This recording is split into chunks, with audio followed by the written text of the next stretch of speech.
from the race start as we get ready. Everyone, the nerves starting to build, so too are the revs. The green flag is being prepared, goes up, very quick interlude, then it goes down, and from the front row a good start from Samuel Munson again, who goes side by side up towards turn number 1. The right-handed hairpin for the first time does look like he comes out ahead cleanly, but side by side for a few others up and down the grid, everyone through cleanly for the first time. A battle for second place though through turn 3, the long right-hander for the first time out of 9, but it was the front row men of Samuel Munson and Ollie Horner who got away cleanly, Kiko. Ollie Horner dropped a couple of positions, he's down to 4th, but it doesn't really matter at this early stage in the race, he's still in touch.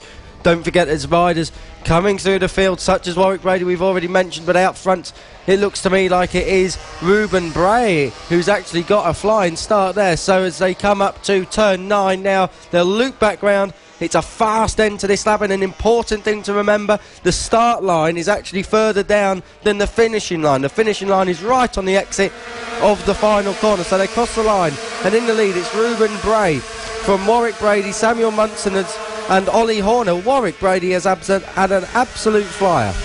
Well, Samuel Munson into 3rd so far, ahead of Ollie Horner and Finn and Werrity, with Elliot Jones in 6th, side by side for second place. Warwick Brady and Munson once again having a fantastic battle, but all of this is also involving Ollie Horner, who catches up just as they start to fight through the left and right transitions through the long turn 2 and 3 into the myriad of hairpins, the left and then the right and then the left again, all very tight stuff. The battle for 3rd though, the closest so far. Elliot Jones having a good race, started 6th, has stayed 6th, and he's in touch with the leading group as the front two just start to make a little breakaway, I think. Warwick Brady giving chase to Ruben Bray, who is coming into this round already as a race winner, so he has come with confidence. It'll be interesting to see. Samuel Munson leads now though, Samuel Munson as well with a 54.726, a great first flying lap really for him there. 3/10 clear of Warwick Brady for the lead, and then the pair of them a second ahead of Ruben Bray, who's still got Ollie Horner looking one way and then the other into the right-hander at turn number 3. And Ruben using a slightly tighter line at the apex of the right-handed double apex right-hander at turn 3 to try and defend Ollie Horner, using the bike and a little bit more of the curbing to find an extra bit of speed, carrying the extra momentum to try and make a way through. But the light blue bike going side by side with Ruben Bray through on the exit of turn 6, 7 and 8, the right-hander before the final corner, turn 9. Not on this lap, but Ollie very smart thinking to try and hold back a little bit round the final corner, get a bit of the toe down the long run down towards turn number 1, which even on these smaller, the AC40 bikes, a very long and very quick run for them. It is a long straightaway, but it doesn't really matter when it comes to the last lap. If you lead over the line, then that's the job done. It's very little room for you to make a move if you're not leading out of that final corner. It's a bit like Monza in that respect, where you have to get through on the entrance to the corner or not at all. They come through the infield section of this circuit. It is Samuel Munson, Warwick Brady and Ruben Bray, your top 3 so far, but Ollie Horner is looking to change all that. He wants to take that 3rd place off Ruben Bray. They're building now through turn 6 all the way up through to turn 7 up to turn 8, which is then changing of direction from left to right. No move that time. Ruben Bray holds on to 3rd place. And there's a great battle also going on for 6th place at the moment with Elliot Jones and Henry McCartney. McCartney down to 7th currently. A few bikes streaming over the line right now, getting very, very tight up towards turn number 1. But on that last lap, Henry McCartney in 7th, only 92 thousandths of a second behind Elliot Jones. The 43 versus the very tight a bit further down the field so far as well, with Finn and Werrity in 5th ahead of Elliot Jones and Henry McCartney, with Archie Gibbs, William Harris and Ollie Sims the top 10. Henry McCartney, of course, as you said, then come into this round as your series leader, and he is down in 7th place at the moment, and his main championship rival, which is Ruben Bray and Ollie Horner, are both 3rd and 4th. I mean, it could be a lot worse. They could be 1st and 2nd, but at the moment Henry McCartney's championship is really not going the way here in Lincolnshire today. Well, still plenty of time. We've got another race this afternoon and a few more meetings to contend with. 5 more race meetings to really try and get a bit more time into there. But Samuel Munson at about the halfway distance leads to the tune of 2.2 seconds ahead of Warwick Brady and Ruben Bray. Ollie Horner still very close to the back of Ruben in 4th. Finn and Werity and Elliot Jones 5th and 6th, ahead of McCartney, Gibbs, Harris and Sims, with Greg Marshall, Charlie Huntingford 11th and 12th, 13th and 14th for Max Werity and Blake Wilson, Jacob Stevenson and Joshua Williams the top 16.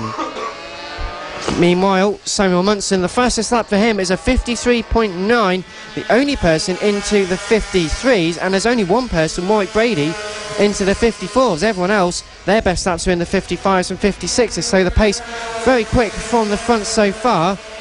Ruben Bray managed to gap Ollie Horner ever so slightly to the tune of half a second. Elliot Jones, though, not doing the same thing in 6th with Henry McCartney. McCartney only 0.2 of a second, a quarter of a second it was. They go side by side on the exit of turn number 1. Had a bit of a cheeky look. They're very close so far through 2 and 3.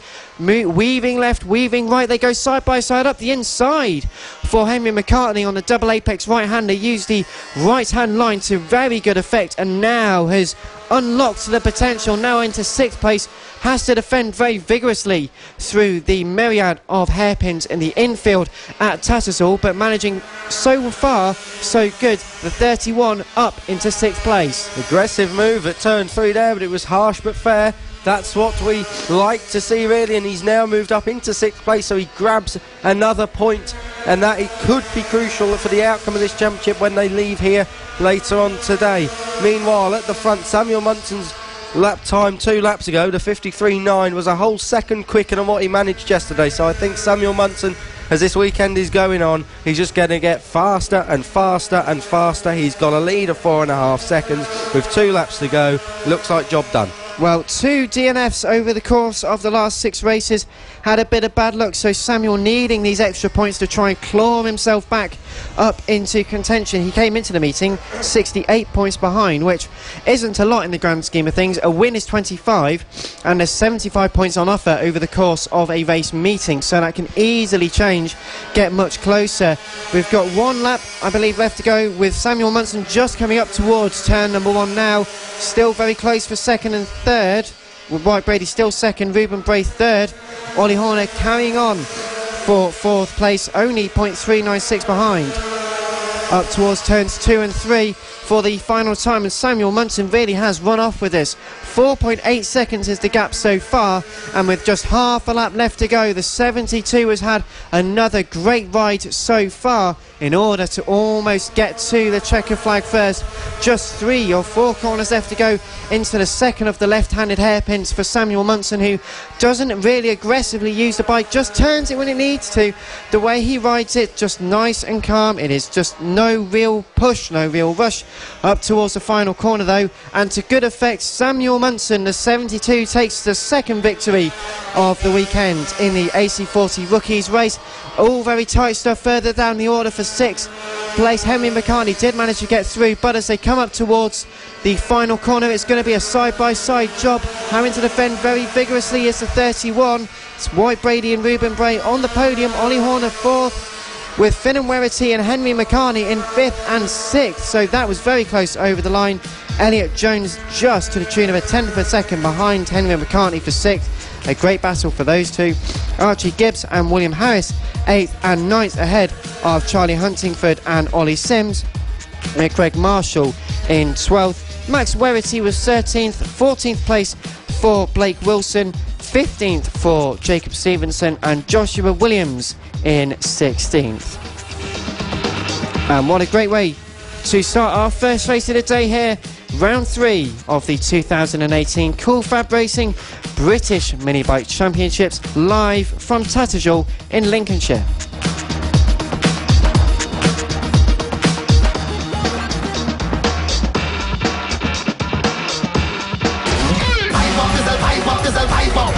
The original and best British championships for mini bikes. This is Cool FAB-Racing.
Original and Best British Championships for mini bikes.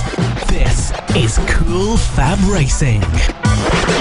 An official partner series to the BSB and on the road to MotoGP. This is the 2018 Cool Fab Racing British Mini Bike Championships.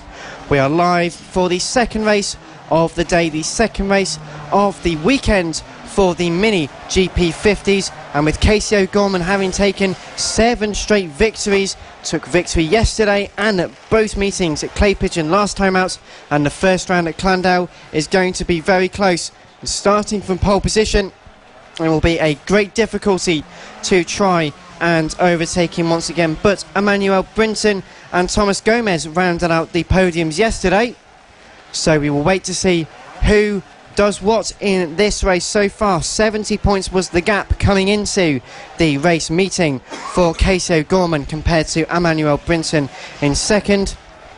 Thomas Gomez third in the championship, third on the road yesterday, and the marshals just getting everyone ready and prepared for a race start. 17, at least 18 I believe, in this race so far. The marshals just making sure everyone is ready on the grid in what has turned out to be very nice conditions so far. Around 18 degrees air temperature, so around 23-24 track temperature should be about right, which is just a sweet spot for the tyres, making sure all the pressures, everything to cut in front of Emmanuel Brinton into turn number 1. The very tight hairpin for the first time out of 14. The number 7 has done enough to keep the lead. Second place was Emmanuel Brinton, a 93. Third, fourth and fifth. I think we've got a race on at the front here today. Casey O'Gorman and Emmanuel Brinton. Emmanuel Brinton staying right with Casey O'Gorman on this opening lap, and those two have got a gap over Thomas Gomez in third place. So I think it's the O'Gorman versus Emmanuel Brinton here now. And Thomas Gomez having to defend hard from Kyle Payne for third place. Coming into turn number 1 for the second time. They remain side by side through the left and the right at turns 2 and 3. Having a bit of a look at the inside to turn number 3, the transition. Couldn't quite make it work on that attempt, but so far Kyle Payne, the number 25, looking on the inside.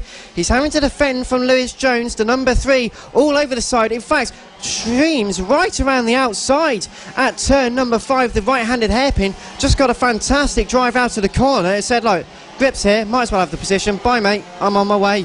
I think it was a little mistake there from Kyle Payne. Didn't seem to get a good run out the corner either way. He's lost the place. Lewis Jones goes up. Casey O'Gorman is leading as we've got a faller or a retirement over at turn 3. Retirement, the rider up, just standing by the bike, was a bit unhappy. The bike seems to have conked out, but Casey O'Gorman heads into turn 3 where the yellow flags are so far, in the lead, 1.4 seconds ahead of Emmanuel Brinton, and Kyle Payne now in third ahead of Lewis Jones and Thomas Gomez. James Cook, James Rose Jr., Mason Johnson, Josh Bannister and Ollie Walker, the top 10 so far. Casey O'Gorman starting to clear off from Emmanuel Brinton, so my first lap prediction's gone right out the window straight away. Although we said that, look at Clay Pigeon, don't forget Casey O'Gorman was reeled in towards the end of the race, but I don't think that's going to happen here today. He looks like he's got the pace. He certainly had the pace yesterday. He came home with a 3-second win. Well, the gap between the two only extended by a tenth as they made their way up towards turn 1. Side by side for Mason Johnson on the right hand side of turn 1 up towards James Rose Jr.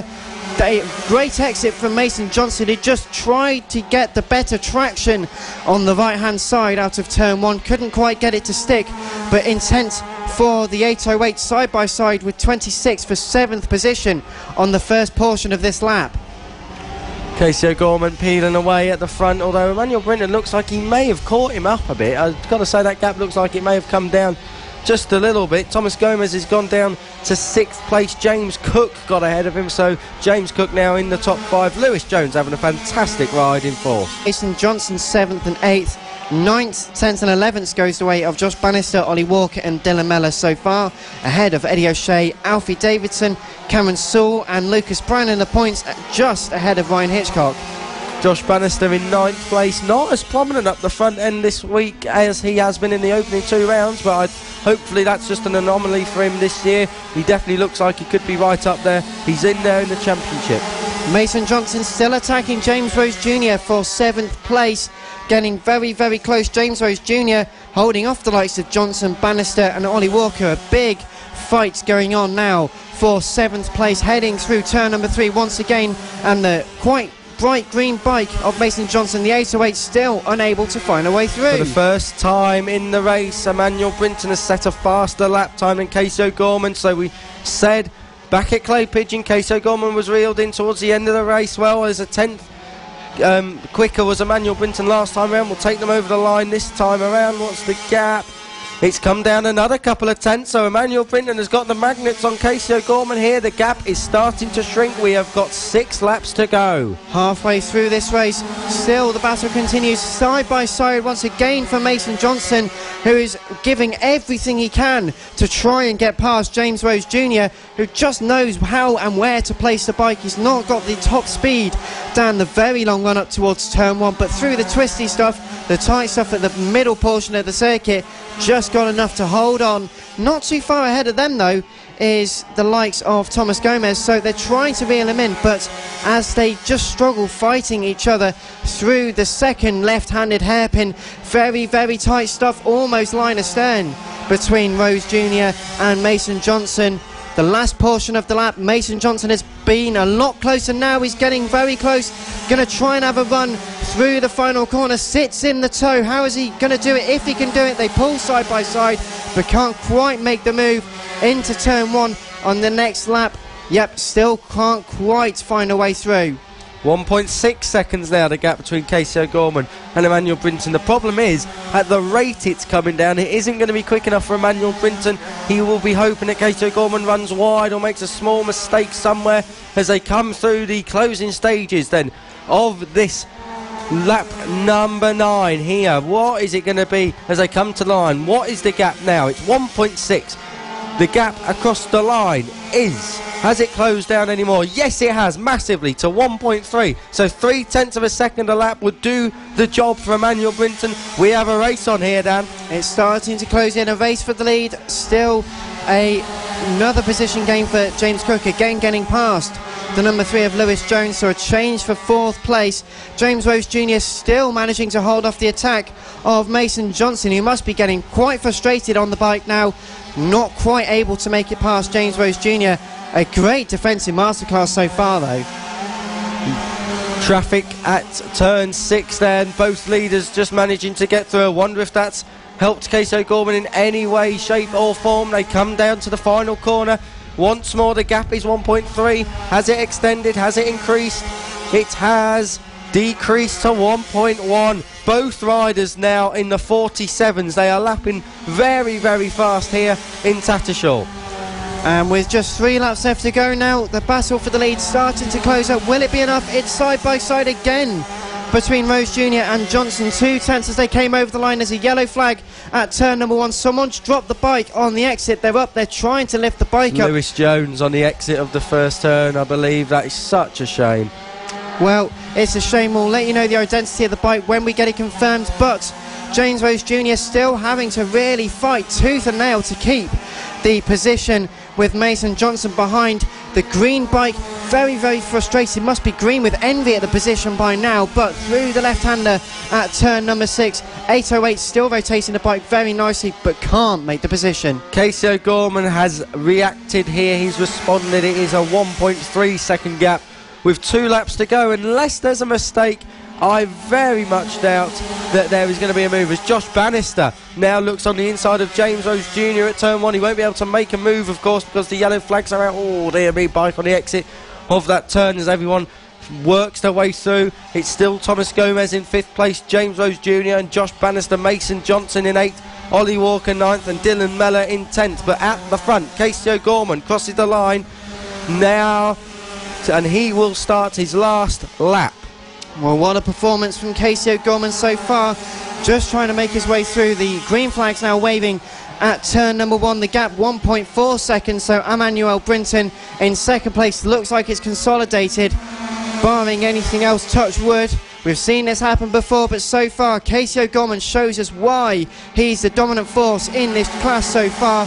Also further down the order, Mason Johnson still ahead of Ollie Walker and Josh Bannister, but James Rose Jr. proving just elusive to the position change to number 7 with a third of a lap left to go, and Casey O'Gorman threads his way through the second left-handed hairpin for the final time. Just 2 right-handers left to go. A very tight turn at the penultimate corner through the final corner. A much longer sweeping right. The checkered flag flies. He takes it, and Casey O'Gorman takes another victory in the Mini GP50s. Can anyone stop him this year? 8 on the bounce ahead of Emmanuel Brinton, and Kyle Payne just comes over the line in third ahead of James Cook. Thomas Gomez in 5th, but who will be 6th? It's very, very tight indeed. Coming up towards the checkered flag, over the line they go now. Thomas Gomez ahead of James Rose Jr. and Mason Johnson, with Josh Bannister, Ollie Walker and Dylan Mellor the top 10. Eddie O'Shea comes home in a very good 11th ahead of Alfie Davidson and Cameron Sewell, who are getting very close now to the checkered flag. It should be, according to the last lap, Davidson ahead of Sewell. Could have changed on the last lap, but Alfie Davidson does consolidate 12th ahead of Cameron Sewell in 13th. 14th for Lucas Brown and 15th for Jimmy Parker, the last person in the points, ahead of Ryan Hitchcock. That's just the top 16 in what has been a fantastic race for the Mini GP50s. Their third and final race of the weekend later on this afternoon here at round 3 of the 2018 Cool Fab British Mini Bike Championships, live from Tattershall. This is the Cool Fab Racing British Mini Bikes Championship, the official partner series to the BSB.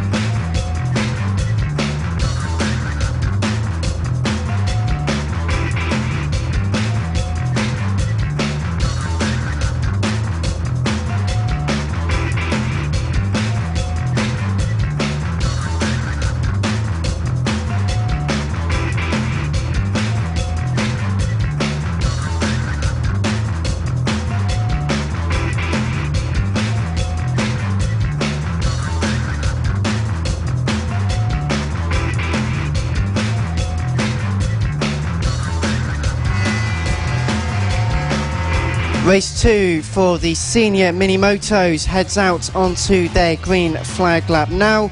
Richard Holmes Williams and Ryan Grant, the top 2 in the championship, but it ended with Ryan Grant taking the win yesterday ahead of Will Howarth and Brandon Payne, in which was a great battle. A last lap change for position between Ryan Grant and Will Howarth, who will certainly want to go out there and get a little bit of revenge in the second race of the weekend. Who can blame him? A superb move even by Ryan Grant, who swung around the outside of the right-hander, the final corner, the very long final corner, to take the checker flag first.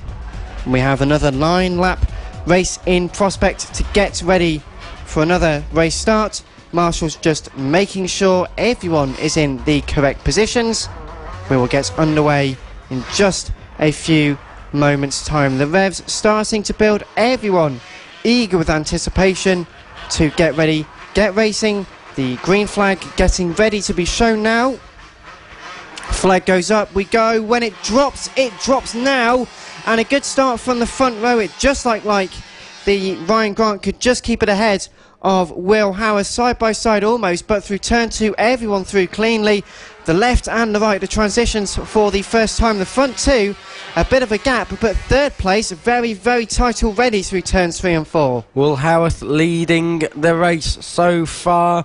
Good starts from Will Howarth. He'll be looking to make amends after what was a bit of a disappointment at the end of the race yesterday when he just got pipped on the last corner. Well, Will Howarth, a good start, got into turn 1 and got through turn 1 cleanly, and has already seemed to have buzzed off effectively, because in the trap, Ryan Grant in second place so far, holding off just a few other people side by side for 5th position so far. Over the line, we'll get that confirmed as they come over the line now, but Will Howarth is in the lead to 1.6 seconds ahead of Mark Payne, who just grabbed it on the line ahead of Ryan Grant and Brandon Payne. Marco Pandolfo up into 5th so far, ahead of Bernie Hook and Matt Birkin. Andy Whedon and Paul Nichols 8th and 9th, because we got 2 fallers at turn number 2. They're up, they're getting the bikes underway, so they rejoin the circuit. But as they come through the middle portion of the lap now, turns 4, 5 and 6, left hairpin, right hairpin, left hairpin once again. Very tight, but the leader 1.6 on the last lap. Very, very good stuff though. Ryan Grant just about keeping second now after getting past, but so far so good. 1.6 seconds after the opening lap is unbelievable on any form of motorcycle.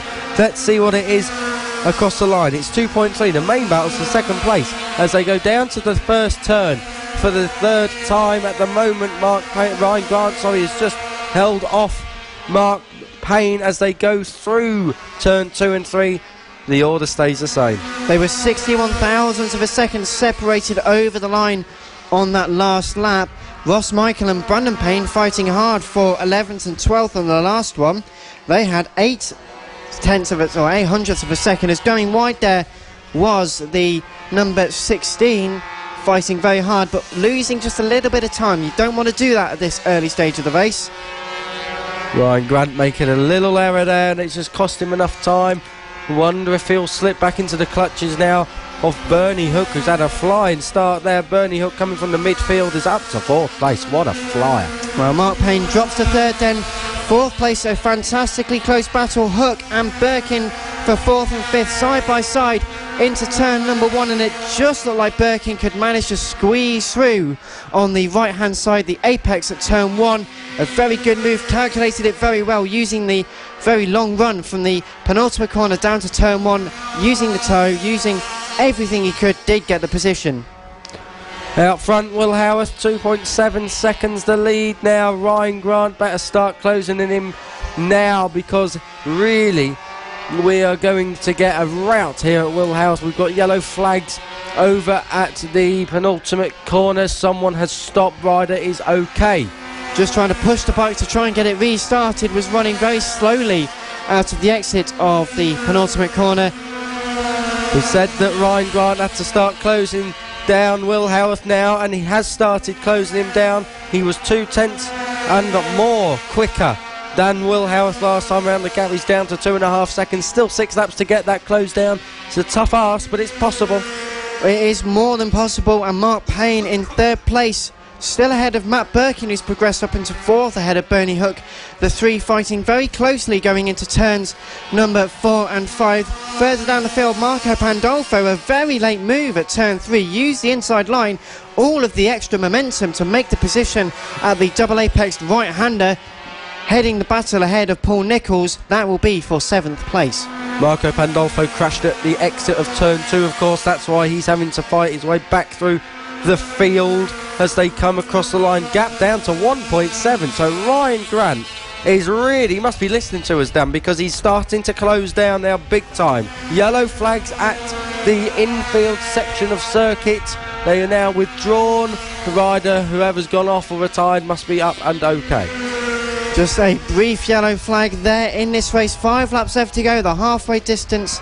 And 3rd place, Mark Payne, still being reeled in by Matt Birkin and Bernie Hook. A very difficult battle for them so far. Over the line on the last lap, the gap was a couple of seconds, but is starting to close in. Will Howarth in all of this still leading ahead of Ryan Grant and Mark Payne, with Matt Birkin and Bernie Hook the top 5, ahead of Paul Nichols and Marco Pandolfo. Josh Birkin, Brandon Payne and Andy Whedon the top 10, ahead of Ross Michael, Chris Yeomans and Guy Osgerby. Ryan Grant has set 2 lap times in the 50.14. Oh, and just as I start saying that, he has dropped it on the floor. Ryan Grant, he's just done 2 lap times, 50.1. He's just started closing down the leader, and then he closed off that chance completely. He dropped it at turn 1. So Ryan Grant, commentator's curse strikes again. I'm going to stop commentating. But is that Ryan Grant now? I'm not even sure if that was Ryan Grant. It was 2nd or 3rd. It could have been Mark Payne. We'll confirm that as it came over the line. But in all of that, causing an extra little bit of chaos to tighten everyone up, with 3 and a bit laps left to go. Over the line for the race leader. That is still Will Howarth. Ryan Grant did come over the line on that last one. We're waiting to see if he does come through. And Mark Payne, indeed, it was Ryan Grant who's dropped a couple of positions. So Mark Payne now up into second ahead of Matt Birkin and Bernie Hook. Ryan Grant over the line in 5th on that last lap, so with the fastest lap. But Mark Payne 7.8 behind Will Howarth for second place, getting very close though. As they go through the infield there, Will Howarth has got nearly an 8-second lead. Battles all the way down the field. I think Ryan Grant just got ahead of Bernie Hook, so Ryan Grant trying to make up time and positions as this race comes to a close. He has obviously got much better pace than those around him. He was lapping quicker than anyone else when he crashed at turn 1. Getting very, very quick near the end of this race already. 2 laps left to go for Will Howarth, the 96 cruising to a victory in this one ahead of Mark Payne. 3rd and 4th, still Matt Birkin. Ryan Grant as the 16 progressed now up into 4th place, so already making speed for half a second quicker than the race leader on the last lap. Someone going a little bit deep into turn number 1 and losing a bit of time. We'll confirm who that is in just a moment, but Ryan Grant working his way very hard through into 4th place, trying to get back onto the podium. Could still well do it. I think he'll get to the podium. Not sure he'll get much further than that. I think it'll be a 3rd place for Ryan Grant. He will be out later on today though and make amends. He's right on the back. Paul Nicholls we're looking at now. Paul Nicholls trying to get past, or being challenged actually, by Brandon Payne as they go through the midfield. Well, 1 lap left to go. Will Howarth, very strong run, side by side between Matt Birkin and Ryan Grant. Looks one way then the other, but Ryan makes the position by turn number 1 through the right-hander for the final time, and Ryan Grant now into 3rd place. Ross Michael getting ahead of Josh Birkin and Andy Whedon for 9th as well, another late move. But Will Howarth, half a lap left to go, just 3 or 4 corners left to go, turning through the left-handed hairpin, the second left-handed hairpin. Another quite tight left-hander up towards the run. The final 2 corners remain through the tight corner, and Will Howarth had a great race yesterday. Dearly lost out just on the race victory, but in this one makes up for it and wins in convincing style for the 2nd senior mini-moto race of the weekend. 2nd over the line will be Mark Payne. Matt Birkin 4th because Ryan Grant takes 3rd place to a gap of just a quarter of a second on the last lap. Matt Birkin then 4th ahead of Bernie Hook. Marco Pandolfo takes another great result in 6th. Will come home ahead of Brandon Payne, Paul Nicholls and Ross Michael 8th and 9th, with Josh Birkin 10th, Andy Whedon 11th, 12th for Chris Yeomans and Guy Osgoby in 13th. Well, a great race there for the senior mini motos, and you're listening to live coverage of round 3 of the 2018 Cool Fab Racing British Mini Bikes Championship, live from Tattershall in Lincolnshire.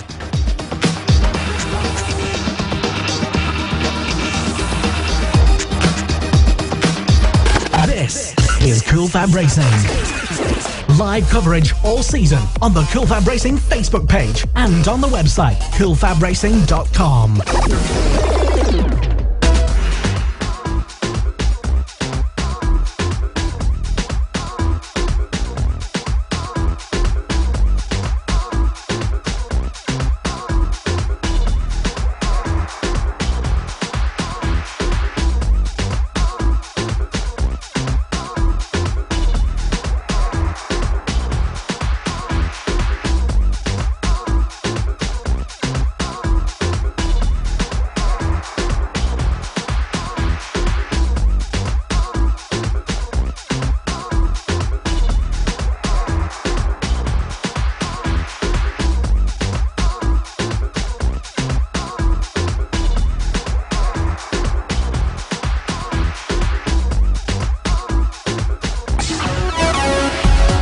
Race 2 for the Junior LC40 Elites are on their green flag lap. Everyone just making their way to the grid. That last minute temperature into the tyres, making sure everything is running smoothly. Bailey Stewart Campbell, so far the leader in the championship, 38 points ahead of Casey O'Gorman. And this is the one category this year where Casey O'Gorman has not dominated every 140 points ahead of Casey O'Gorman on 102. A bit further back, 98 points for Emmanuel Brinton, so another tight battle, just 4 points in it coming into this weekend. Casey took 2 victories last time out, but won 12th place. Win, which was in race 2, Bailey Stewart Campbell took the victory, and in yesterday's race it was a win for Emmanuel Brinton. So all closing in with Casey O'Gorman in second and Bailey Stewart Campbell in third, ahead of Johnny Garness and Ollie Walker. 16 finished yesterday's race. Hopefully we get a few more than that today. We've got the green flag being prepared, the marshals just making sure everyone is ready and raring to go, being moved away from the grid now. The green flag being prepared, everyone just being pointed. Look towards turn 1, it's a short run down to the hairpin turn 1 for the first time out of 9. As we get ready for the race start, the green flag goes up, short hold, gets underway from the front row. Everyone's gone through cleanly from the start. Will they make it through turn number 1? Emmanuel Brinton fighting very hard, but Casey O'Gorman gets the race lead so far. A couple of bike lengths through turns 2 and 3. The transition from left to right for the first time out of 9, having him in the lead so far. Emmanuel Brinton leading the rest of the pack, but already closed in a couple of lengths, so getting tight for the race lead in just a few corners, Kiko. This was an absolute belting race yesterday. Bailey Stewart Campbell has gone past Emmanuel Brinton, as has, I think that was Ollie Walker making a move. So maybe Emmanuel Brinton has got a problem. He has been...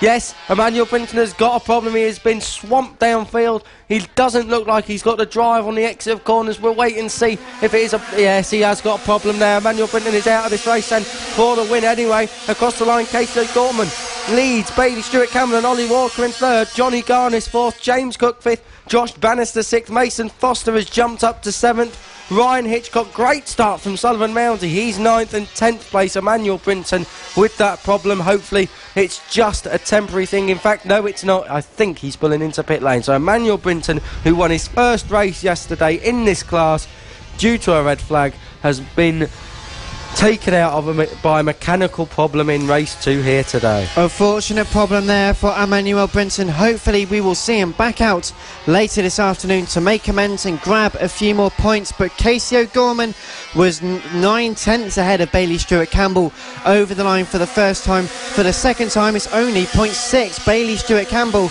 the 99, starting to close in on the second place with third and fourth. Ollie Walker and Johnny Garness with the fastest lap, tries to go side by side as someone is down at turn number 1. Back up, back on the bike, getting a bit of a push from the marshals. So green flags back out as they get underway. We'll get a update on who that was in just a few moments. But Casey O'Gorman just about holding on to the lead so far. Third and fourth, a very tight battle between Ollie Walker and Johnny Garness, who go side by side through the second of the left-handed hairpins here. Side by side between Walker and Garness over the line. Garness just having to hold back at turn number 2. Couldn't quite make the move stick as Bailey Stewart Campbell absolutely committed, just jumping over a bump between turns 2 and 3. As much as he wants to be closing, that's not going to help. The front 4 all very close together. I think we've got a good race coming here. 7 laps to go. Casey O'Gorman has not so far broken clear of Bailey Stewart Campbell at all. Ollie Walker leading Johnny Garnis, and Johnny Garnis has really come of age in this class. He's grown in stature as this season has gone on. The front 4, incidentally, the cream of this field at the moment. They are all lapping in the 48, around the 48.4 mark as they cross the line. 0.8 of a second separates the first 2, but 1.6 covers the front 4. There's also a great battle going on just a little bit further down the order for 10th place. Harrison McKay defending from Luca Hopkins. They go side by side. Luca Hopkins using the inside line at the right-hander turn number 1. Couldn't make the move stick on the brakes, but Harrison, the number 61, defending very well from Luca Hopkins and Joe Farragher. Side by side at turn number 2 and 3. They can't make a position there. Neither can Ollie Walker, defending very hard from Johnny Garness. Johnny Garness is looking all the while to try and make a move here on Ollie Walker. I think it's a matter of when, not if, and I think if Johnny Garnis can make a way through, he is going to start closing down, as we've got a faller on the exit of turn number 4. Don't know who that is. The rider is up and okay anyway. Marshall trying to restart the bike. They're just trying to give it a bit of a push, but still side by side between Ollie Walker and Johnny Garnes. Ollie Walker a very wide line through the left at turn 2, bouncing over the transition, still trying to defend almost side by side once again. These guys are fighting very, very hard. 48 versus 57 through the yellow flag zone. No position change so far, but Ollie Walker really using the bike to the advantage, just weaving it very nicely. Johnny Garnes maybe a little bit more frustrated, squaring off the corners a little bit more.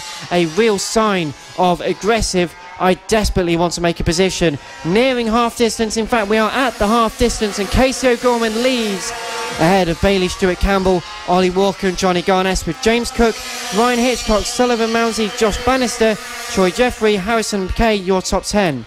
Both Bailey Stewart Campbell. And someone's gone down at turn 1. Someone has gone down at turn 1. I'm sorry to cut over you there, Kiko. That was one of our race leaders, unfortunately. We'll get more information on that, but that was such a shame. Just drops it on the apex, which is what happens sometimes when you just lose grip on the front. Bailey Stewart Campbell and Ollie Walker, as I was saying, were both quicker last time around than Casey O'Gorman, and Bailey Stewart Campbell is right on the tail here of Casey O'Gorman. They go up through the closing stages of this lap, down towards the long and fast final corner they come. Casey O'Gorman's got company here. The gap has come down from 0.8 to what is it now, 0.5, and the fastest lap of the race to Bailey Stewart Campbell. Casey O'Gorman has got company here. Getting very close for the race lead. They're starting to be caught by the battle for 3rd and 4th, which has opened up slightly on the last few laps. Bailey Stewart Campbell using a much wider line on the exit, the left of turn number 3.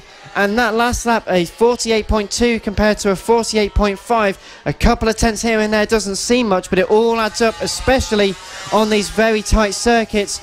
Just a handful of corners left to go with 2.5, less than 2.5 laps left to go, and Casey O'Gorman using everything he's got in the book to try and get a race victory. Ollie Walker, who was under pressure, has broken clear on Johnny Garnis. So Johnny Garnis just fading at the end of this race, but he's still right there in the 4th place. The crasher was James Cook at turn 1. He's 13th now. Sullivan Mounsey, who was 6th yesterday, is going one better so far. He completes the top 5 at the moment. That'll be a great result for him. A fantastic result if he manages to keep hold of it, but the battle for the race lead getting closer and closer. The 99 Bailey Stewart Campbell at the left-handed hairpin, through the right-handed hairpin. Turn number 5 getting very close. There's a yellow flag on the start-finish line.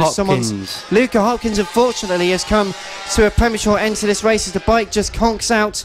Getting ready though with less than a lap and a bit left to go. Coming over the line, our race leaders going to have to use the toes through the final corner up towards turn 1. Can a change be made here? Not quite, they aren't close enough. But 99, do you think Bailey Stewart Campbell, who is starting to get a better run out of turn 1, Kiko, can he do it? Where is he going to make the move? And there's maybe turn 4 if he's close enough. He's going to have to get a great run through turn 3, which he's managed to do, but I do not think he's going to be in there at all. We've got the traffic to contend with. There's a couple of variables here. Bailey Stewart Campbell is building through this midfield now. There is not long left. He will not be able to get it on a run to the line from the last corner. 3 corners left. It's very, very close. And Casey O'Gorman having to defend. He's used the traffic to his advantage, just managing to get past ahead of Bailey Stewart Campbell. So Casey O'Gorman, with a couple of lengths, is about to see the checker flag, takes the checker flag for another win here this weekend at Tattershall, and a great result for Casey O'Gorman ahead of Bailey Stewart Campbell and Ollie Walker as they make their way up to the paddock back. Now Casey O'Gorman wins ahead of Bailey Stewart Campbell and Ollie Walker, with Johnny Garnes in 4th, Sullivan Mounsey in 5th, ahead of Ryan Hitchcock and Troy Jeffrey, with Mason Foster and Harrison McKay 8th and 9th, Harrison Crosby taking 10th actually. Lucas Brown in 11th ahead of Luca Hopkins. Unfortunately that issue just on the last lap, ahead of James Cook, Josh Bannister, Joe Farragher, with Emmanuel Brinton unfortunately retiring on the first lap due to an issue with the bike. Hopefully we will see Emmanuel back out to score some more points later on, but no one has really had a few have had a bit of a trouble-free weekend, but over the course of an 8-round championship, you're definitely, Kiko, going to have 1 or 2 races where things don't go your way. We saw this with Casey O'Gorman a few weekends ago. We're at Clay Pigeon, a 12th place, just a few points there, so everyone's going to have their up and downs. They are indeed, and it's a long championship. You can't win it in one round. You've got to build a lot of consistency. The problem is that for Emmanuel Brinton, his 2 main title rivals have just scored the top 2 point scoring positions, so that's a problem for him. Of course, things can swing back his way later in the season. It's all about that pendulum. Which way is it going to swing? Round 3, live coverage of round 3 of the 2018 Cool Fab Racing British Mini Bikes Championships from Tattershall. We are getting ready for the Pit Bike 140 and Moto teams as they head onto circuit. Now, yesterday's race very, very close, and in the Moto team, victory taken by Simon Clowes in a great battle, quite close with Will Howarth for second and Darren Anderson in third.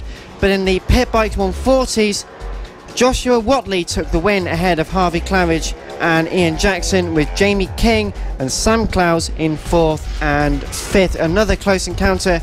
We expect Jamie King leads the championship coming into the race meeting with 99 points ahead of Ryan Tyers and Harvey Claridge, making their way onto the grid. We'll wait to see a result and wait to see them all come onto the grid, because it is a big old set of racers and riders, a big order, so it's going to take just a little bit longer to get everyone set here. Round 3 at Tattershall. Marshals, as ever, working hard. The big thanks to the Marshals, the medics and the Keys family for the organisation. Takes a lot to get everyone set up in the right order, and everyone just doing the last minute checks to make sure that they are in the right, correct grid positions. It's a very short run, in fact, into turn number 1. And who will it be on the front row of the grid? Very talky bikes, these Pit Bike 140s, so can get up to some good speed before turn 1. Very tight through the right-handed hairpin though, especially on that one with the amount of riders there are out there. Kiko, any late predictions for this? Not at all. I'm sitting on the fence getting splinters on this one. That's a unusually unbiased Kiko there. Always likes a good prediction. Rebranded Kiko. But as we get ready for the second race of the Pit Bike 140 and Moto teams for the weekend to get underway, we've got one bike still making their way towards the grid, so we might get held. In fact, there's 2. There's another 2 that were very late coming onto the grid. One of those, can't see the number on that bike, but waiting to get into position. So 13 was one of those. Rossi Banham, that one. So Rossi Banham, one of the late riders onto the grid, takes his position at the front as well as in the first 4 rows. We are running ahead of schedule, so maybe they were caught having the last 5 minutes sleep or something before the start of this race. Power naps can do good, I'm told, in racing. We're getting ready for a race start though. Just a bit of discussion with race control going on. So, in fact, we're getting ready for a start now. Everyone starting to raise the revs, clutches at biting point. Green flag drops, and a good start from the front row of the grid. Rossi Banham also made a great start into 4th or 5th place so far, having to go side by side and defend the race lead, already being contested with the 2 front row people through turns 2 and 3 for the first time out of 14. It's a long race, but a very hard fought race with 2 classes combined into 1 into turns 4 and 5 for the first time. So far, everyone has made it through cleanly. Looks to me like Josh Watley and Harvey Claridge are going at it, hammer and tong straight away, and Ian Jackson, I think, in 3rd place, Jamie King 4th. Rossi Banham's had a flying start, he's up to 5th place. And almost into 4th place, had a good old look into turn number 7, the left-hander, before rejoining the effectively the outside of the circuit, but over the line, side by side between Joshua Watley and Co. up towards the line. In fact, does just hold on to the position. Josh Watley and Harvey Claridge, nothing separated them over the line, still nothing to separate them through turns 2 and 3 is a bit of a clip, and he's gone down. Harvey Claridge unfortunately goes down, just bounces over the curbing at turn number 3. The transition just catching him out. There's a big bump on that side. We've seen it earlier in a few of the other race sessions, especially for the small and the mini motos, where they struggle with the bump. It can catch you out in the heat of a battle. Looked like he lost the front actually, and then the front just started pushing and pushing. He tried to correct it, and then down he went, and a big crash up for Harvey Claridge. He's up and okay and back out riding, so it'll be interesting to see how much time he can make up and if he can get back to second place. So Ian Jackson moves into second, Sam Clowes third, fourth Simon Clowes, and Rossi Bannon fifth place. James Concannon is sixth. So the first Moto Team bike up into fourth place. Can they make it into a podium position overall? I know the Moto Team guys and girls, they do like to really push to get a good podium if they can. Will Howarth's got a problem. He looked like he was grabbing at the clutch or something. Definitely a problem for Will Howarth. He's been pushed back in the field now. Jason Pugh has gone past him. Liam Fairbrothers the next one up, so Will Howarth definitely with some sort of issue here. But Joshua Watley, in all of the chaos, has got a great start to the race. 2.3 seconds over the line last time. Another, the gap's going to increase further. 3.9 ahead of Ian Jackson. Sam Clowes to 31, second and a half behind as well. But the battle starting to close in between Simon Clowes, James Concannon and Rossi Bannon, 4th, 5th and 6th, making their way through turns 2 and 3 once again, and very, very difficult stuff. Rossi Bannon trying to have a look up the inside at turn 3, using the right hand line to the best of his ability.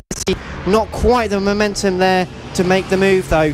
Oh, Simon Clowes running off track there, went motocrossing. Simon Clowes using all the track and more, and it's just cost him a little bit of time. They all queue up behind him. Rossi Bannon's one of them, Darren Anderson's the other, so they go neck and neck up towards the final few corners. Simon Clowes got away with it. Rossi Bannon squeezing him on the inside and gets it. Rossi Bannon has got to then absolutely side by side. Who's it going to be across the line? Still neck and neck. Simon Clowes has held on just. Rossi Bannon managed to get past James Concannon by using a much better run on the exit of turn number 6. They make their way, a cluster of 4 bikes side by side. On the left was Rossi Bannon going through turn 2, who couldn't quite get it turned in, almost clips James Concannon as he tries to get into turn number 3. These guys are a fantastic battle for 4th so far. A big squirm from Rossi Bannon on the brakes. The bias maybe a little too forward at this point in time. Really struggling, but giving it everything and fantastic display so far. It looks like the Clowes, they're just heading this battle. Just a fantastic defensive ride so far. Jamie King is having a defensive ride as well. We saw him do it yesterday. He's having to do it again today because he's under big pressure from Sam Clowes. So that's your 3rd and 4th battle there. Simon Clowes in 5th place, still trying to hold off James Concannon and Rossi Bannon.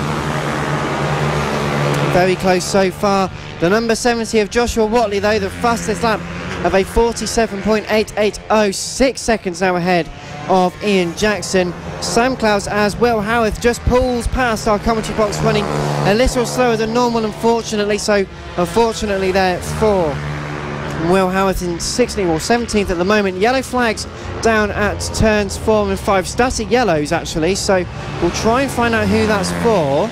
We've got someone pulled off on the edge of the track on the exit of turn 8, so rider up and okay, not sure who it is just yet, but the lead that Joshua Watley has is now well over 7 seconds as they come across the line. Jamie King still having a battle here for 3rd place. Still getting very tight through over the line now. The number 8 of Jason Pugh having to defend fantastically from Sean Whittaker and Harvey Claridge. Moto Team versus 2 pit bike 140s. A bit of a bullying session going on right here as they go side by side at turns 2 and 3. Jason Pugh defending very well in 10th. Don't forget Harvey Claridge as well, trying to pick his way back through and get up to the high point scoring positions. He's on the inside. Good move at turn 4 there. So Harvey Claridge goes past Sean Whittaker, now sets his sights on Jason Pugh as they come through the midfield section. It's all so online, doesn't matter how much better your bike is, as Harvey Claridge dives through, gets a great move. So that's Harvey Claridge up back into the top 10. Liam Fairbrother will be his next victim, and then it's Bernie Hook. But at the front, Joshua Watley, he's not going to be caught. 8.3 seconds. between him and second place Ian Jackson. Harvey Claridge side by side with Liam Fairweather into turn 1. Does he make the move work? Yes, he does. Harvey Claridge into 9th then. Then it's Bernie Hook, and he'll look to get through him very, very quickly indeed as they go to turn 3. And there's still a big fight going on in 4th and 5th place so far. Simon Clowes, the Moto Team rider, holding on, but only just through the left, the right, and then the left to the hairpin. So very nicely holding a bike just up to keep Rossi Banham and James Concannon at bay. They go side by side through turns 7 and 8, and Rossi Banham, sometimes he's in 5th, sometimes he's in 6th. You think if they work together they could try and force the door open, but because they're fighting with each other, James and Rossi for 5th and 6th, it's really hindering their ability to attack the Moto Team rider, who in front of them, not too far away either. Jay King is in 3rd place, don't forget. Jay King is right on the back of Ian Jackson at the moment, so Jamie King making a great bit of progress here. He's broken out of the traps of Sam Clowes for that 3rd place and now sets his sights on 2nd. And Rossi Banham has gotten past James Concannon once again by using either side of the traffic down at turn number 3. He went on the right hand side, James Concannon went left and used the inside line to a much better effect, so made one more position. You want those extra few points, it always helps come the end of a season. Joshua Watley was starting to get into the closing end of this race, and all of a sudden, not quite as fast as Ian Jackson, but still 9.3 seconds in ahead. That is how you make a race lead stick. Don't forget Harvey Claridge as well, trying to make his way back through this field, and keep an eye where he is. He at the moment is in 8th place, so he's made up loads and loads of time. He's only 0.3 behind Darren Anderson. He's right on him as they go through 2 and 3. Meanwhile, battle for 2nd place. Ian Jackson will be the first to encounter the traffic. Does he negotiate it quickly and safely? We can't see at the moment. He hasn't got past just yet. Simon Clowes has got Rossi Banham and James Concannon really as right got up his red tail. flag is Red being flag has come out. So what is that for? We don't we can't know. see what that's for, but the red flag has been waved. So with 9 laps completed so far, well, 8 laps certainly completed, only the top 4 have had a come through for the 9th lap so far. A red flag further down the order of the circuit. We'll let you know as to what's going on with that in just a moment, but 8 laps certainly completed onto lap 9 for Josh Watley, the number 70, who at the moment is in the lead of the race ahead of Ian Jackson and Jay King. Fantastic battle so far, with Sam and Simon Clowes in 4th and 5th ahead of Rossi Banham and James Concannon, with Darren Anderson, Harvey Claridge and Bernie Hook the top 10. Jason Pugh, Brandon Perrill, Sean Whittaker, Fraser Kinnaird, Neil Kinnaird and Alistair Kinnaird in 14th, 15th and 16th. So an all-family affair in the Moto Team for 4th, 5th and 6th in category, ahead of Roger Monks. A great race and run there so far. So we're under red flag conditions here at round 3 of the 2018 Cool Fab Racing British Mini Bikes Championships. Still plenty of action to look forward to, with the Mini GP70s due to come out next, ahead of the AC40 Pros. Then it will be the Extreme 200s and then the Mini F1 sidecars to bring us up to lunch. So plenty more action to come from round 3 of the championship as the bikes coming back into the paddock. Thank you very much for tuning in to our online stream on the Cool Fab Racing website on motorsport.radio. If you've not already tuned in, or you've got family members who want to listen to the action at home, family, friend, whomever, let them know where you can tune in on motorsport.radio, on the Cool Fab Racing website and on our social media channels. We're giving a good audio stream so far. The visual radio, unfortunately, a few niggles with our audio, but video, but we're still having a great audio stream, great conditions, lovely weather so far here in Lincolnshire today, Kiko.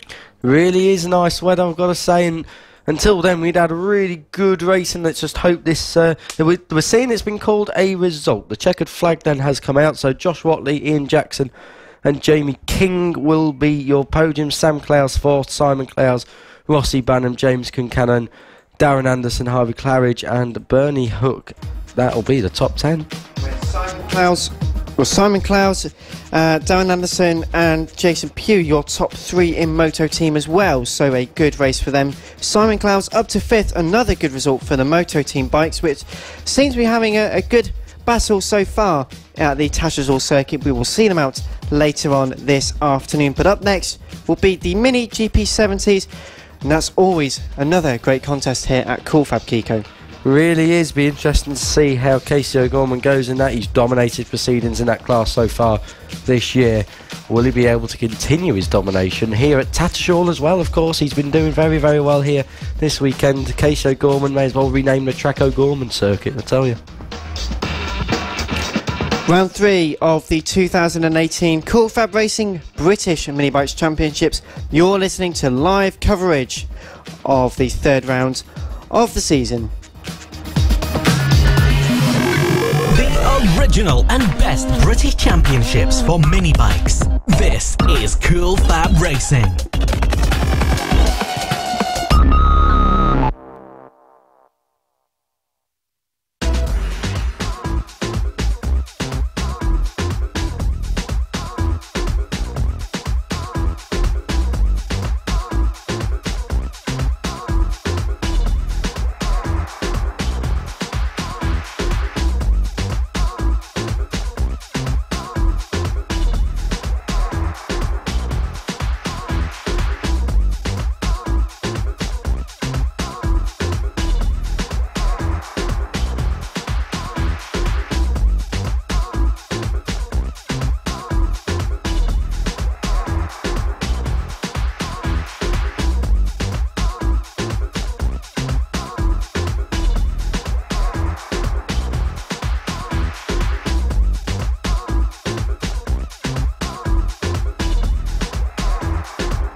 What a lovely day, isn't it, here in Lincolnshire? What a sunny day, perfect for a picnic, bit of jam sandwich time, I reckon. Cup of tea, potato soup, that's what it's all about. Dan, the weather Let's talk about the weather. I did a bit of weather forecasting down in Can I just interlude this tutorial in radio? Do you need any filling to go with that sandwich? No. So we are still currently under the red flag conditions here at Cool Fab. Out next will be the Mini GP70. So let's briefly talk about the championship. It's a bit of a brief one, I suppose. Casey O'Gorman, 7 races, 7 victories so far. Matches his race number, looking to make it 8 and 9 today in the Mini GP70s. Evan Belford, is he here? Because I spoke to he's here today. Parents yesterday, and they said he was on a school trip and he will be starting from the back of the grid. He's very, very nervous. Be interesting to see if he can make short work of it. We had an update from his parents this morning. He is back. He was on a school trip. They went to London, I think. Apparently they went to Pizza Express, which is it's all right for some, isn't it? But they apparently had a very good day, but is here today, is a little bit nervous about starting at the back of the grid. So a run of consecutive second places unfortunately finished with that race yesterday, but could still well get 2 second places today. It's a very competitive championship, the Mini GP70s, but with Callum Beach in 3rd place in the championship, Casey O'Gorman with 150 points coming into the meeting, 120, just 30 points behind was Evan Belford. Callum Beach 76 points behind with 74 points. 1 point behind Callum Beach though. In 4th place is Sean Abel with just 9 points separating Sean Abel and Bailey Stewart Campbell. 7 points between Stuart Campbell and Finn Smart.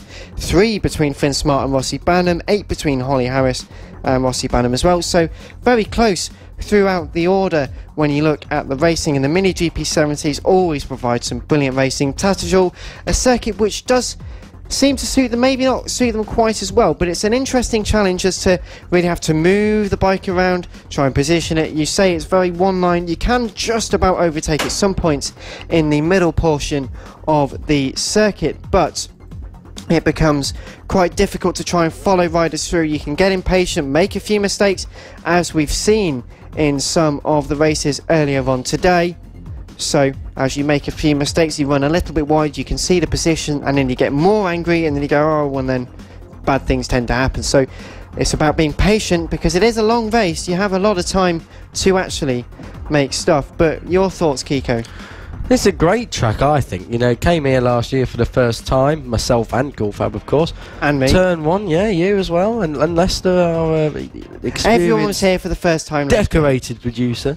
And Turn 1's hairpin is always an interesting overtaking point. Turn 2 and Turn 3 is very, very interesting. It's all about setting it all up for the Turn 4 hairpin, which really is an overtaking point. Turn 5, difficult, got to line it up more possible on the mini motos. Turn 6, again, possible, but mainly on the mini motos. Lining all the way up there through 7 and Turn 8, which is the right-hander, starts the loop back towards the start and finish line. A fast Turn 9 completes this. It's very similar to Woodcut Corner at Silverstone. And just a point of interest, the start line is about 100 metres further away than the finish line, so that's interesting. If you're a MotoGP fan or a Formula 1 fan, well, your MotoGP example may well be the Termas Rio Hondo circuit in Argentina, where they start a bit further on from the finish line, and if you're a Formula 1 fan, then Monza, the finish line a bit further ahead. Or Magny-Cours. And Magny-Cours, yeah, Magny-Cours another one for both F1 and GP fans. So we're under red flag conditions here, hopefully going to get some action underway at Tattershall here today. It's lovely weather, and what a championship we have. Attention paddock, can the Mini GP70s head to the holding area? We're about to get underway once again. Mini GP70s. So the Mini GP70s coming out in just a few moments time, and Casey O'Gorman leads the championship ahead of Evan Belford and Callum Beach. Some fantastic action in Prospect. They're getting ready into the holding area now, so we'll have them out on circuit in just a few moments time. 18 degrees is the ambient temperature, about 23-24 degrees tyre temperature. So as we get ready for a race, getting ready for a race to get underway, Kiko Giles very expertly talking us through the complexity of the Tattershall circuit in Lincolnshire. And as we now get ready for the race start, Mini GP70s out once again. As an update to the order of the race meeting, the AC40 Pros will follow this race, so a little bit extra time for them to prepare. Then it will be the Extreme 200s, the Mini F1 sidecars, bringing us to lunch at around 5 past 1. Well, the 12:55 start for the Mini F1 sidecars. Mini F1 sidecars coming out in just about an hour's time, hopefully. And then it will be lunch. We come back live online at 2 o'clock for the third and final AC40 Rookies race this weekend, followed by the Mini GP50s, the Senior Mini Motos, Junior LC40 Elites will be out after them. Ahead of the Pit Bike 140 and Moto teams, the Mini GP70s will come out again at 3:25 as they're out next. Then the AC40 Pro Race 3, the Extreme 200s, and then the Mini F1 sidecars, bringing us out to the end of the race meeting. So the Mini GP70s being held once more, moments away, and in fact are released now on to the green flag lap. The marshals heading down to the start-finish line. Any late predictions for this one, Kiko? Casey Gorman, 8 straight wins on the bounce. Or, I mean, we could. Evan Belford starting from the back of the grid. I tell you what, that's an exciting prospect for me. I'm going to look forward to that. Well, as we look forward to it, they are on the green flag lap now. Last minute temperature into the tyres, especially after being held for a little bit longer than they would have hoped. So as we come round, green flag lap, of course, coming to completion. Finn Smart yesterday, a little bit disappointed with his 8th place. He's in the championship and he's a regular top 6 runner, so I expect to see Finn Smart back in that top 6 area today. Rossi Banham's in this race, of course, just come off the Pit Bike 140 and the Moto teams as well. Callum Beach could be a surprise, but it's all really about Casey O'Gorman. What will he do? Well, from pole position, can he make it 8 straight wins? Well, we will find out in just a few moments' time as everyone is on the grid now. Marshall's walking down just to make sure that they are in the correct grid order. Getting everyone lined up, the revs starting to build, finding the right bitey point in the clutch. A little bit of pre-race nerves, as a long stoppage can sometimes lose your concentration just slightly. Rossi Banham being moved into back into his grid position. What happens sometimes, you can line up not in the correct position, but it's very easily done and easily sorted as well, so no trouble there for the number 13. We'll watch Evan Belford. He's the grey bike at the back of the grid. Watch him come through. So you're listening to live coverage of round 3 of the 2018 Cool Fab Racing British Mini Bike Championships from Tattershall. Mini GP70 race 2 is underway, and a good start from Casey O'Gorman, as a few don't get underway. I think Mason Johnson was one of the bikes that didn't get underway, unfortunately, up towards turns 2 and 3 for the first time though, and Bailey Stewart Campbell has got the lead into turn number 3. So already Casey O'Gorman, a little bit of work left to do. Look towards the right hand side on the exit of turn 3 and turn 4. Not now though, he can't quite make the position so far. Bailey Stewart Campbell got the best start he could into turn 1 and got the lead. That's all he needs to do for the 13 lap encounter, but Casey already trying to go for a move at turn 7. And I'll just say this is going to be absolutely perfect for Evan Belford. Yesterday Casey O'Gorman cleared off with this race, 8 seconds lead he had when the flag dropped at the end, and Evan Belford is coming through from the back of the grid, and that is going to be an absolute thriller if he can work his way up before Casey O'Gorman gets past. And it's already. Bailey Stewart Campbell, Casey O'Gorman the second, Bailey Stewart Campbell leads, but Evan Belford has come from the back of this grid and he is already in the top 10. Bailey Stewart Campbell has lost the front at turn 4, easily done. The leader has crashed out of the race. Casey O'Gorman is released at the front, Oh, another commentator's curse. What do I have to do? At the same corner as last year. No, that was turn 5 last year, actually. So, okay, so you've had one at turn 5, you've had one at turn 4. Next year it will be turn 3 and turn 1. That's this afternoon coming. As this race continues, out is Bailey Stewart-Campbell as the Marshals trying to get the bike restarted. I don't think they're going to be able to, though. And Casey O'Gorman, 1.4 seconds now ahead of Owen Mellor in second place. Sean Abel in third ahead of Callum Beach. Rossi Banham up to 5th. Finn Smart 6th, Holly Harris 7th, Evan Belford now up into 8th place, so progress still being made as Bailey Stewart-Campbell's bike being wheeled behind the tyre barriers. Bike not going to be getting underway, I think, so a shame there for Bailey. Good though news for Casey O'Gorman, he wants to take another victory. And side by side a bit further down the order, that was between Carter Brown trying to get involved. A few people going side by side, in fact up towards turn 7 and 8 as well. The order changing with every single lap as it is so far, but O'Gorman, Mellor, Abel, Beach, Bannon, that is your top 5. Just shows how easily done a crash can be. Anyone will crash at the moment. Casey O'Gorman leads, though Owen Mellor is second. Sean Abel third. The gap between first and second is about 2 seconds. And Evan Belford in 8th has got Holly Harris in front of him, trying to pull side by side. A few looks around the last lap for Evan Belford. They make their way through the right-handed hairpin at turn number 5, and the grey bike of Evan Belford behind the red as bike of Holly Harris. Is a little bit of a look at the inside, couldn't make it at turn 7. Going to try and stay in the slipstream down the long corner at turn 9, and a long run down towards turn number 1. Very quick is where the move could be made. They're side by side, the inside line for Evan Belford. Can he get it stopped into turn 1? Job done. In fact, yes, he did do it. He did manage to get it done, and the brakes towards turn 1. So another position now, 7th place for Evan Belford has got Finn Smart, the number 14, ahead of him into turn 3 now. Yep, Finn Smart is his next victim here.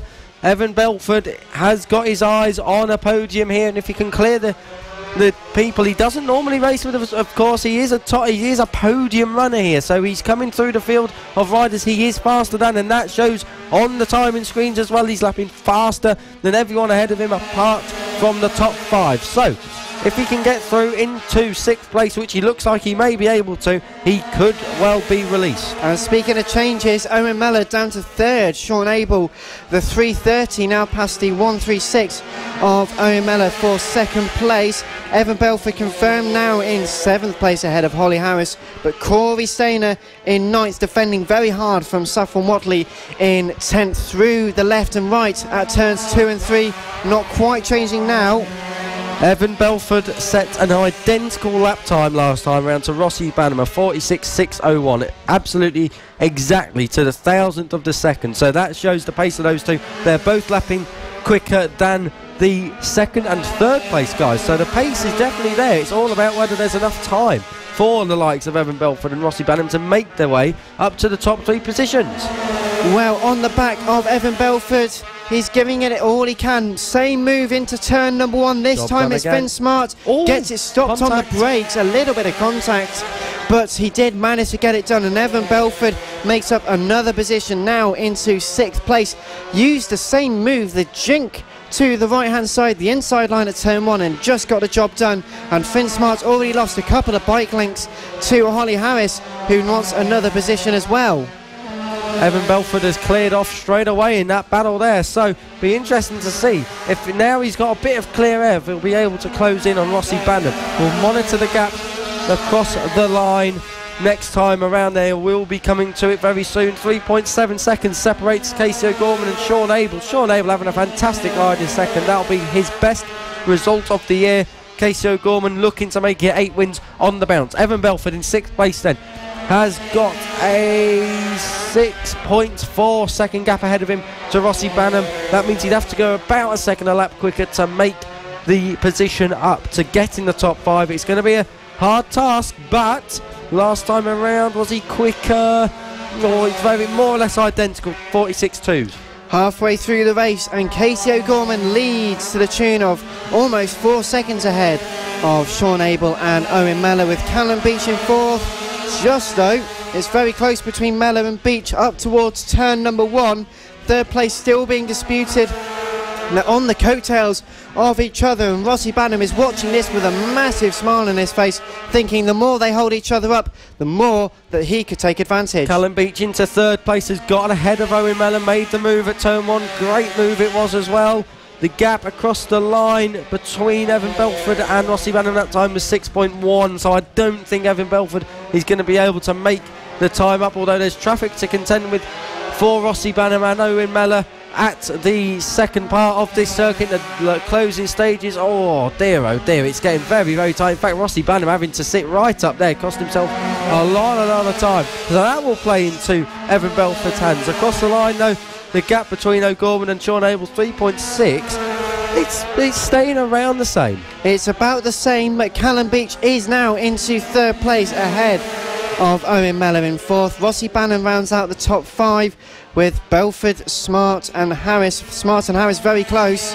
Evan Belford cut the gap down that time from 6 seconds to 3.8, so that's how much the traffic got in Rossi Banham's way. Evan Belford bought right into this now, and he's got to negotiate his way past the traffic. He's kind of got to it right at the wrong point in the midfield, sweeps around the outside, job done. So Evan Belford gets through it much quicker than Rossi Banham, who's got more to deal with himself. But at the front, Casey O'Gorman leads Sean Abel. Callum Beach is all over the back of Sean Abel now, 3.5 tenths of a second between second and third. That's the main battle here for who and in what order will the podium positions go to. Well, Sean and Callum having some fantastic battles already throughout the course of the season. This would be a matching best result, in fact, for Callum Beach in third, currently with Sean having a podium as well, but not a second place so far. Very close as they make their way through the middle portion of the lap now. Evan Belford's cut the gap down to 2.8 seconds now, so he's closing in on Rossi Banham.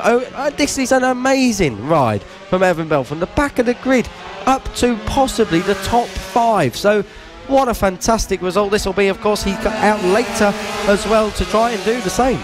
Well, it will be a fantastic result for him if he does get into the top 5. Still a great result in 6th so far.